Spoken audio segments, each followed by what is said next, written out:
Hello, all the student of MSc. In this class, we are talking about a new topic that is the vitamins. हमारा आज की class का जो topic है that is the vitamins. जब हम vitamins की बात करते हैं, vitamins are the organic compound. कैसे compounds हैं? ये हमारे organic compounds होते हैं जो कि क्या होते हैं, these are required for the body, यानी कि असेंशियली बॉडी को क्या होते हैं, रिक्वायर्ड होते हैं.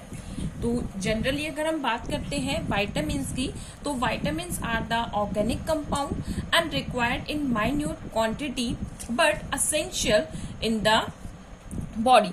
यानी कि क्या होंगे कि जो ऑर्गेनिक कंपाउंड होते हैं वाइटामिन्स, लेकिन इनकी जो बहुत माइन्यूट सी क्वांटिटी होती है जो कि रिक्वायर्ड होती है, बट वो माइन्यूट क्वांटिटी क्या होगी, असेंशियली बॉडी को जनरली होनी चाहिए. यानी कि अगर हम बात करते हैं वाइटामिन्स की, तो वाइटामिन्स क्या होते हैं कि ये एक तरीके से ट्रेस अमाउंट में बॉडी के लिए रिक्वायर्ड है, ट्रेस अमाउंट में प्रेजेंट होने चाहिए. और यह क्या करते हैं, जो बॉडी होती है उसमें स्पेसिफिक फंक्शन परफॉर्म्ड करती है. क्या करती हैं, बॉडी में स्पेसिफिक जो फंक्शंस होते हैं उनको परफॉर्म्ड करती है. अब अगर हम वाइटामिन्स की बात करते हैं, यानी कि जो वाइटामिन्स होते हैं ये जो जनरली क्या होते हैं, ये एक तरीके से न्यूट्रिशनली बहुत इंपॉर्टेंट मटेरियल है. वाइटामिन्स क्या है कि न्यूट्रिशनली ये बहुत इंपॉर्टेंट होती हैं. यदि अगर हम क्या करते हैं वाइटामिन्स को, अगर हम जैसे वाइटामिन्स अगर हमने ज्यादा भी लिया है तो ये क्या करते थे, they created the high doses lead to toxicity. यानी कि वाइटामिन्स को अगर हम ज्यादा अमाउंट में लेते हैं तो भी क्या होती है, टॉक्सिसिटी क्रिएट हो जाती है.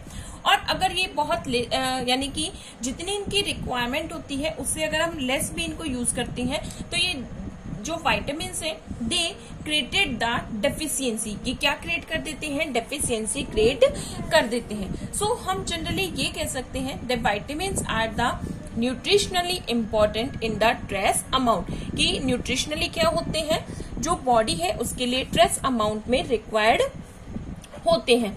तो अगर हम बात करें वाइटामिन्स को, the vitamins can be classified. Vitamins को हम क्या करते हैं, टू कैटेगरीज में क्लासिफाइड करते हैं on the basis of their solubility.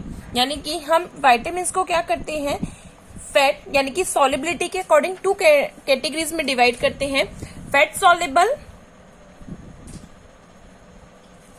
और वाटर सॉल्युबल. वाइटामिन्स को हम क्या करते हैं, जनरली टू कैटेगरीज में डिवाइड करते हैं. एक आता है हमारा fat soluble vitamins and second जो आता है हमारा वाटर सॉल्युबल विटामिन्स आते हैं. अगर हम फैट सॉल्युबल विटामिन्स की बात करते हैं तो यह हमारे आ जाता है जैसे विटामिन ए, डी, ई, के, sorry vitamin A, D, E, K. These four vitamins are the fat soluble vitamins. ये कैसे होते हैं, fat solubles होते हैं. एंड अगर हम बात करते हैं ना water soluble vitamin, they included vitamin B and vitamin C. तो vitamin B and C are the water soluble vitamin and vitamin A, D, E, K are the fat soluble vitamin. तो ये हमने जनरली बात करी on the basis of solubility. अगर इसके अलावा अगर हम बात करते हैं, यानी कि इनको solubility and their metabolic functions के अकॉर्डिंग हम क्या कर सकते हैं, इनको क्लासिफाइड करते हैं. फर्स्ट ऑफ ऑल अगर हम वाइटामिन्स के इंट्रोडक्शंस की बात करते हैं, जनरल इंट्रोडक्शन की, कि वाइटामिन्स हमने क्या बात करी, these are the organic nutrient.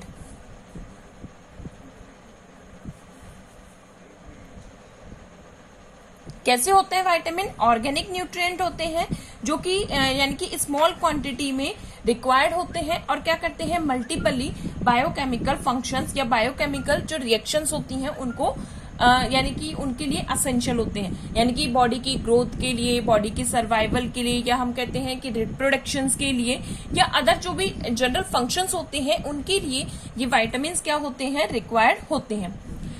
अब अगर हम वाइटामिन की बात करते हैं, vitamin can not be synthesise. क्या नहीं हो सकते, vitamin can not be synthesise. इनको हम क्या नहीं कर सकते, सिंथेसाइज नहीं कर सकते।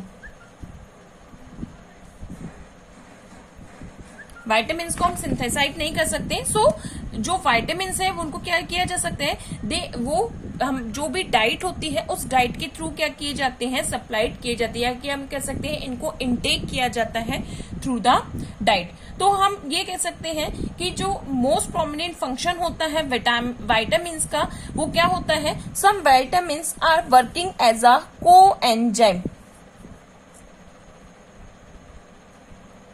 कुछ वाइटामिन्स क्या होते हैं, एज अ कोएंजाइम भी फंक्शंस करते हैं। कि कुछ जो मोस्ट प्रोमिनेंट फंक्शंस अगर हम बात करते हैं वाइटामिन्स का, वो क्या आ जाता है, कोएंजाइम। और कोएंजाइम में भी क्या होते हैं, ये प्रोस्थेटिक ग्रुप के रूप में, या हम कह सकते हैं एंजाइमेटिक रिएक्शंस के रूप में ये वर्क करते हैं।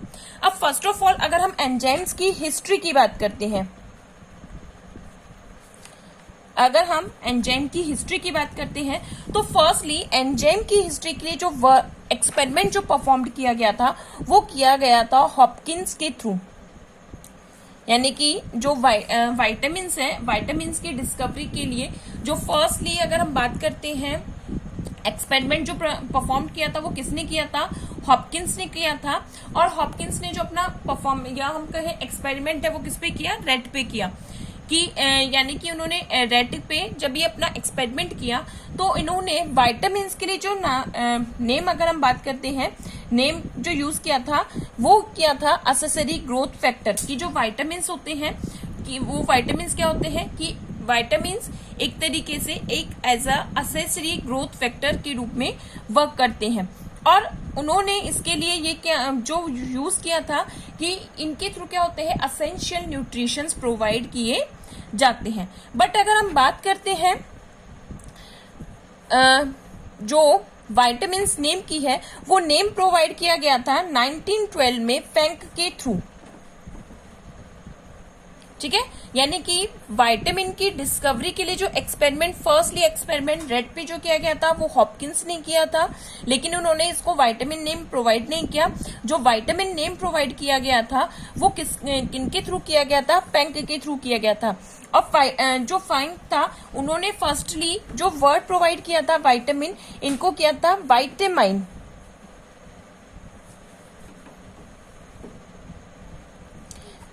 फ्रैंक ने जो नेम प्रोवाइड किया था उन्होंने लैटिन वर्ड से लिया था वाइटामाइन। और वाइटामाइन में जो यानी कि जो लैटिन वर्ड है वाइटा, वाइटे का मीन्स क्या होता है, लाइफ। वाइटे का मीन्स क्या है, लाइफ होता है। और उसके बाद क्या होता है, अमाइन। तो इन्होंने जो वर्ड दिया वो वाइटामाइन दिया, लेकिन बाद में इसको चेंज करके यानी कि इसको डिस्कार्ड कर दिया गया, क्योंकि जो सभी जो वाइटामिन होते हैं उनमें अमाइन ग्रुप प्रेजेंट नहीं होता। फर्स्टली इन्होंने क्या, फैंक ने नाम ने जो दिया था वो वाइटामिन दिया था, लेकिन बाद में जो वाइटामाइन जो नाम दिया गया था वो डिस्कार्ड कर दिया, और उसके बाद जो नाम दिया गया था वो विटामिन दिया गया। क्या नेम दिया गया, वाइटामिन। ठीक है, तो यहाँ वाइटामाइन था, यानी कि यहाँ पर अमाइन ग्रुप प्रेजेंट होने की वजह से इसको वाइटामाइन कहा गया था। लेकिन यहाँ पर सभी जो वाइटामिन होते हैं उनमें अमाइन ग्रुप प्रेजेंट नहीं होता, तो नाम क्या कर दिया गया, डिस्कार्ड कर दिया गया वाइटामाइन से वाइटामिन में। तो यहाँ नेम किसने प्रोवाइड किया है, फैंक ने। तो ये जनरली क्या होती है, ये हमने इसकी हिस्ट्री के बारे में बात करी कि जो वाइटामिन होते हैं उनको फर्स्टली जो डिस्कवर किया है वो किसने किया है, हॉपकिंस ने। और जो उस पर अगर हम बात करते हैं एक्सपेरिमेंट जो परफॉर्म्ड किया था वो एक्सपेरिमेंट परफॉर्म्ड किया है, सॉरी एक्सपेरिमेंट किसने परफॉर्म किया है, हॉपकिंस ने। और जो नेम प्रोवाइड किया गया है वाइटामिन वो प्रोवाइड किया गया था किनके थ्रू, फैंक के थ्रू।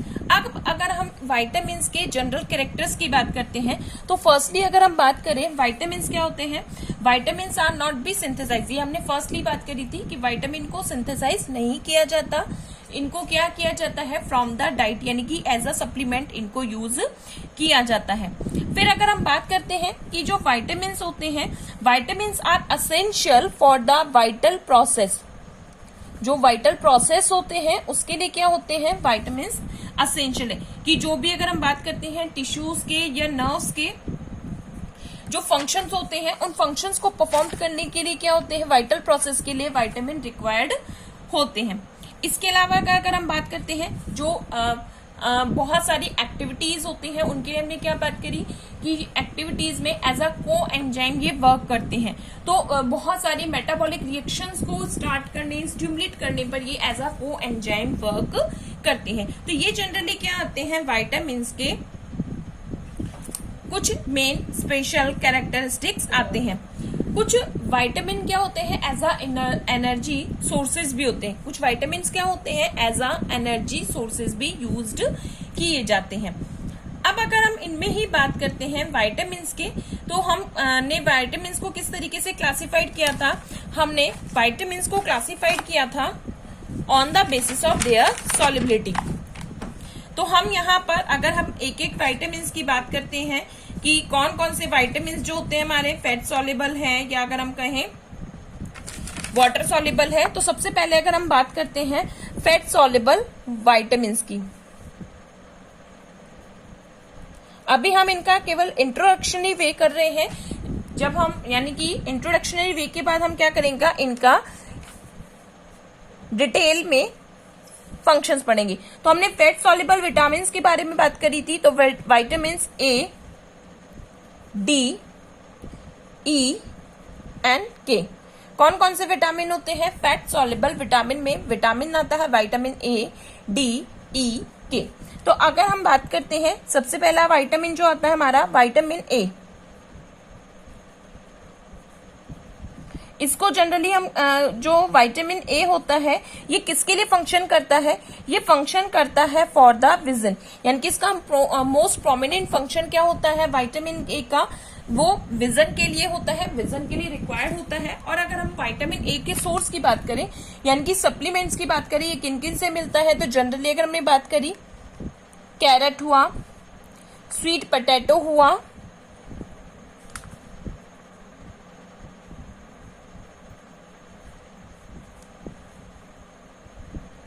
स्वीट पोटैटो से हमको क्या मिलता है, विटामिन ए का मिलता है। तो विटामिन ए में कौन सा आ जाता है हमारा, विटामिन ए हमारा जो कि किसके लिए रिक्वायर्ड होता है, विजन के लिए रिक्वायर्ड होता है। अब विटामिन ए को अगर हम बात करते हैं तो इसको नेम क्या प्रोवाइड किया जाता है, vitamin A is also known as retinol. इसको और हम क्या कहते हैं, रेटिनॉल कहते हैं। विटामिन ए को हम और क्या कहते हैं, रेटिनॉल कहते हैं। अब अगर हम बात करते हैं, नेक्स्ट आता है हमारा सेकंड विटामिन डी।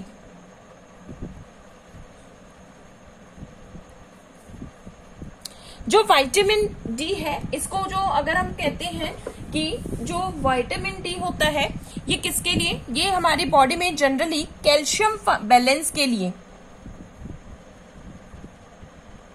किसके लिए फंक्शन करता है, कैल्शियम बैलेंस के लिए ये फंक्शन करता है। यानी कि बॉडी में जो कैल्शियम बैलेंस होता है उसके लिए कौन सा विटामिन रिक्वायर्ड होता है, विटामिन डी रिक्वायर्ड होता है। और ये कि जनरली कहाँ से मिलता है, जैसे सनलाइट हुआ, सी फूड हुआ, बी अगर हम कहते हैं चीज हुआ, एग यॉक हुआ, उनसे हमें क्या मिलता है, विटामिन डी मिलता है।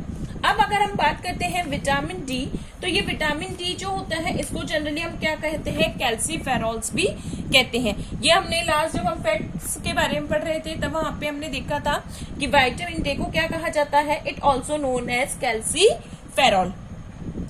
नेक्स्ट आता है हमारा विटामिन ई।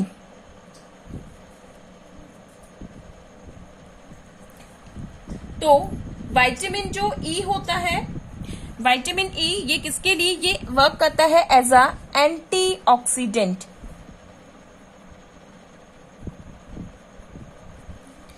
कैसा फंक्शन करता है ये, vitamin E as a antioxidant work करता है। और ये जनरली मिलता कहाँ से है, जैसे नट्स हो गए, सीड्स हो गए, वेजिटेबल ऑयल्स हो गए, उनसे हमें क्या मिलता है, विटामिन ई मिलता है। अब अगर हम बात करते हैं कि जो विटामिन ई होता है वो क्या वर्क कर रहा है हमारे एज अ, जो हमारे बॉडी में एज अ एंटीऑक्सीडेंट वर्क कर रहा है ये। और जनरली कहाँ से, जो अल्फा टोकोफेरॉल होता है उससे ये मोस्ट कॉमनली ऑब्टेन्ड किया जाता है। यानी कि अगर हम बात करते हैं विटामिन ई को, ये किससे लिया जाता है, अल्फा टोकोफेरॉल से लिया जाता है। नेक्स्ट आता है हमारा विटामिन डी।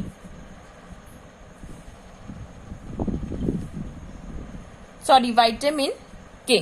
तो यहाँ अगर हम विटामिन के के बारे में बात करते हैं तो विटामिन के किसमें हेल्प करता है, एज अ ब्लड कोगुलेशन। किसमें वर्क करेगा ये, एज अ ब्लड कोगुलेशन में ये वर्क करता है।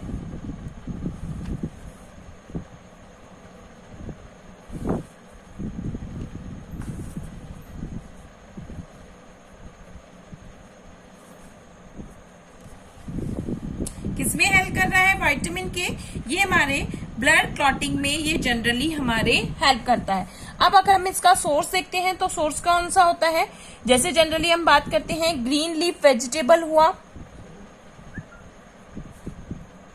Green leaf vegetable, broccoli, cauliflower, इनसे हमें क्या मिलता है, विटामिन के मिलता है। तो जनरली ये हमारे क्या आते हैं, अभी हमने केवल इनके सिंपल वे के बारे में बात करा है कि कौन से फैट सॉल्युबल होते हैं, किन के लिए रिक्वायर्ड होते हैं और कहाँ से हमें, यानी कि किस डाइट्स के थ्रू हम इनको हमारी बॉडी में एडप्ट कर सकते हैं। तो इस तरीके से हमारे फैट सॉल्युबल विटामिन कौन कौन से आते हैं, vitamin A, vitamin D, vitamin E and vitamin के। विटामिन ए विजन के लिए रिक्वायर्ड होता है, विटामिन डी कैल्शियम बैलेंस के लिए रिक्वायर्ड होता है, विटामिन ई एंटीऑक्सीडेंट के रूप में वर्क करता है। और जब हम बात करते हैं विटामिन के की, तो ये किसके रूप में वर्क करता है, एज अ ब्लड कोगुलेटिंग, या हम कह सकते हैं ब्लड क्लॉटिंग में हेल्प करता है। नेक्स्ट आते हैं हमारे वाटर सॉल्युबल विटामिन।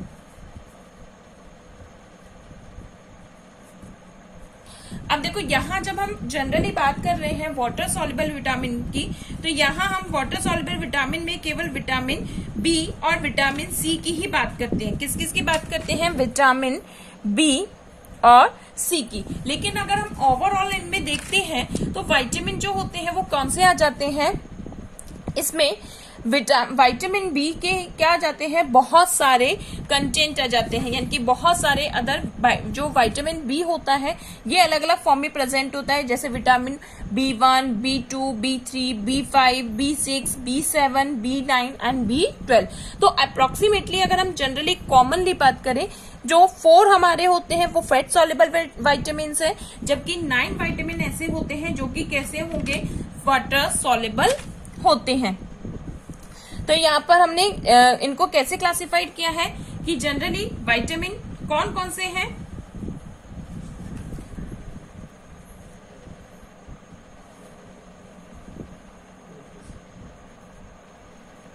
विटामिन्स। तो विटामिन्स को हमने जनरली कैसे किया, अगर हम इनको क्लासिफाइड करते हैं तो हमने फैट सॉल्युबल और वाटर सॉल्युबल।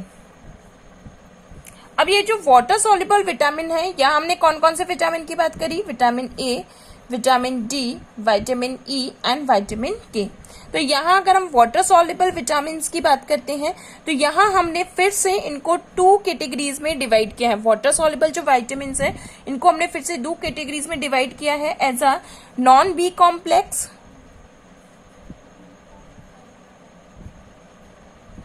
और बी कॉम्प्लेक्स।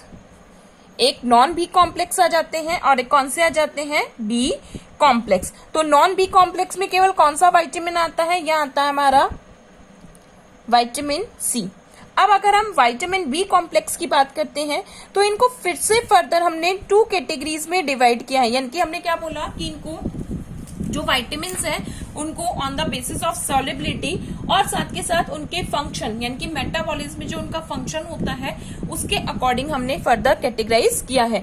तो विटामिन्स को हमने पहले सॉल्युबिलिटी के अकॉर्डिंग डिवाइड किया, फिर हमने किसके अकॉर्डिंग, यानी कि जो मेटाबॉलिक जो रिएक्शंस होती हैं उनमें फंक्शंस के अकॉर्डिंग।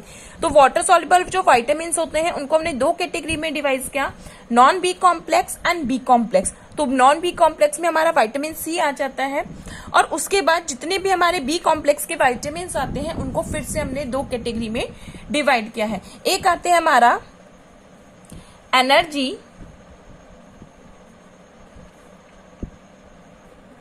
रिलीजिंग,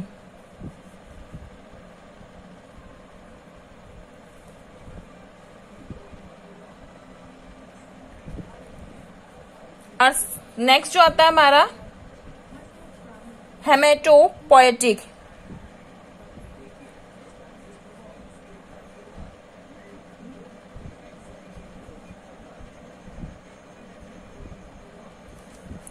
जब हम एनर्जी रिलीजिंग मॉलिक्यूल्स की बात करते हैं या हम कहते हैं विटामिन की बात करते हैं, तो इसमें हमारा आ जाता है vitamin B1, B2, B3, B5, B6 and B7, यानी कि vitamin B1, B2, B3, B5, B6 and B7 जो होते हैं वो हमारे एनर्जी रिलीजिंग विटामिन के फॉर्म में वर्क करते हैं। और जो हमारे vitamin B9 and vitamin B12 होते हैं ये किसके फॉर्म में वर्क करते हैं, एज अ हेमेटोपोएटिक फैक्टर्स में वर्क करते हैं। किसमें वर्क करेंगे, ये वर्क करते हैं हेमेटोपोएटिक फंक्शंस में। तो ये इस तरीके से हमने क्या किया है, विटामिन को फर्दर क्लासिफाइड किया है। तो यहाँ हमने किनके के बारे में बात करी, फैट सॉल्युबल और वाटर सॉल्युबल विटामिन के बारे में बात करी। अब इनके अगर हम फंक्शंस में अगर बात करते हैं, जैसे हमने फैट सॉल्युबल विटामिन का कहा, और साथ के साथ हमने जो कहा कि वाटर सॉल्युबल विटामिन होते हैं। अब इनकी जो सॉल्युबिलिटीज है उससे फर्क क्या पड़ता है, देखो सॉल्युबिलिटी में जैसे जनरली अगर हम बात करते हैं, जो फैट सॉल्युबल विटामिन है ये किस में होते हैं, फैट में सॉल्युबल है, और जो वाटर सॉल्युबल जो विटामिन होते हैं वो किसमें, वाटर में सॉल्युबल है। तो जो फैट सॉल्युबल विटामिन होंगे वो वाटर में क्या होंगे, इनसॉल्युबल होंगे। तो जनरली जो फैट सॉल्युबल विटामिन होते हैं दीज आर स्टोर्ड। ये कैसे होते हैं, ये बॉडी में एज अ स्टोर्ड क्या होंगे, स्टोर फूड के फॉर्मेशन में होते हैं। यानी कि जो फैट सॉल्युबल विटामिन होते हैं ये बॉडी में स्टोर होते हैं, जबकि अगर हम वाटर सॉल्युबल विटामिन की बात करते हैं तो वाटर सॉल्युबल जो विटामिन होते हैं ये वाटर में सॉल्युबल है, तो वाटर के थ्रू क्या हो जाते हैं, एक्सक्रीट हो जाते हैं। ये बॉडी में स्टोर नहीं होते, ये क्या हो जाएंगे, बॉडी से एक्सक्रीट हो जाते हैं। तो और क्या होंगे, जो फैट सॉल्युबल विटामिन होते हैं ये बॉडी में एज अ स्टोर्ड हो जाते हैं। अब इसके अलावा अगर हम बात करते हैं, जैसे हमने लिपोप्रोटीन्स की बात करी थी, तो लिपोप्रोटीन में क्या होता है कि लिपोप्रोटीन में they are the fat soluble. वो कैसे हैं, जो विटामिन होंगे उनमें क्या प्रेजेंट होते हैं, एज अ लिपोप्रोटीन वर्क करते हैं। किसमें वर्क करेंगे, एज अ लिपोप्रोटीनियस फॉर्म पर वर्क करते हैं, जबकि जो वाटर सॉल्युबल विटामिन है वो वर्क नहीं करते हैं। अब अगर हम इनकी बात करते हैं, जो फैट सॉल्युबल विटामिन हैं उनका एब्जॉर्प्शन कैसे होते हैं, they absorb with the lipid. यानी कि जो फैट सॉल्युबल विटामिन होते हैं ये किसके थ्रू एब्जॉर्ब किए जाते हैं, ये कैसे एब्जॉर्ब होते हैं, by the along with the lipids. जैसे हमने बात करी कि लिपोप्रोटीन तो किसके फॉर्मेशन में एब्जॉर्ब होते हैं, एज अ लिपिड के फॉर्म में एब्जॉर्ब्ड होते हैं, जबकि वाटर सॉल्युबल जो विटामिन होते हैं वो इजीली एब्जॉर्ब्ड नहीं है। तो यहाँ पर जो मोस्टली अगर हम बात करते हैं, यानी कि विटामिन की क्या होगी कि विटामिन की ज्यादा हमने बात करी कि विटामिन अगर हम एक वाइटल अमाउंट में रिक्वायर्ड होता है, अगर वाइटल अमाउंट से क्या होगा, ज्यादा होगा, यानी कि अगर हम हायर अमाउंट में विटामिन को यूज करते हैं या विटामिन लेते हैं तो वो क्या क्रिएट कर देता है, हाइपर विटामिनोसिस क्रिएट कर देता है। क्या क्रिएट करेगा, वो हाइपर विटामिनोसिस क्रिएट करेगा। तो हाइपर विटामिनोसिस कब क्रिएट किया जाता है, जब विटामिन क्या हो जाते हैं, एज अ स्टोर्ड फॉर्मेशन में आ जाते हैं। तो जो हमारे वाटर सॉल्युबल विटामिन होते हैं ये तो क्या हो जाते हैं, एक्सक्रीट हो जाते हैं। तो मोस्टली अगर हम बात करें जनरली हाइपर विटामिनोसिस कब होता है, जब विटामिन क्या होते हैं, स्टोर कंडीशन में इनटेक ज्यादा हो जाता है। तो और तो वाटर सॉल्युबल विटामिन तो क्या होते हैं, जनरली डेफिशिएंसी क्रॉसेस नहीं करते, मतलब कुछ केसेस में हम बात कर सकते हैं। इसके अलावा अगर विटामिन यानी कि जो वाइटल अमाउंट में रिक्वायर्ड होता है, अगर वो अमाउंट भी अगर नहीं मिलता है तो क्या क्रिएट हो जाता है, विटामिनोसिस क्रिएट हो जाता है। तो दो चीजें होती हैं, ज्यादा इनटेक अगर हम विटामिन का कर रहे हैं तो क्या हो जाता है, हाइपर विटामिनोसिस हो जाता है, और अगर लेस क्वांटिटी में अगर हम विटामिन यूज होते हैं यानी कि विटामिन नहीं मिलते हैं, बहुत कम क्वांटिटी में अगर विटामिन मिल रहा है तो क्या क्रिएट हो जाता है, विटामिनोसिस क्रिएट हो जाता है। तो यहाँ पर हमने विटामिन के जनरल इंट्रोडक्शंस के बारे में बात करी है। नेक्स्ट क्लास में हम एक एक वाटर सॉल्युबल और जो फैट सॉल्युबल विटामिन है उनकी स्ट्रक्चर, उनके फंक्शंस के बारे में डिटेल से स्टडी करेंगे। Thank you students.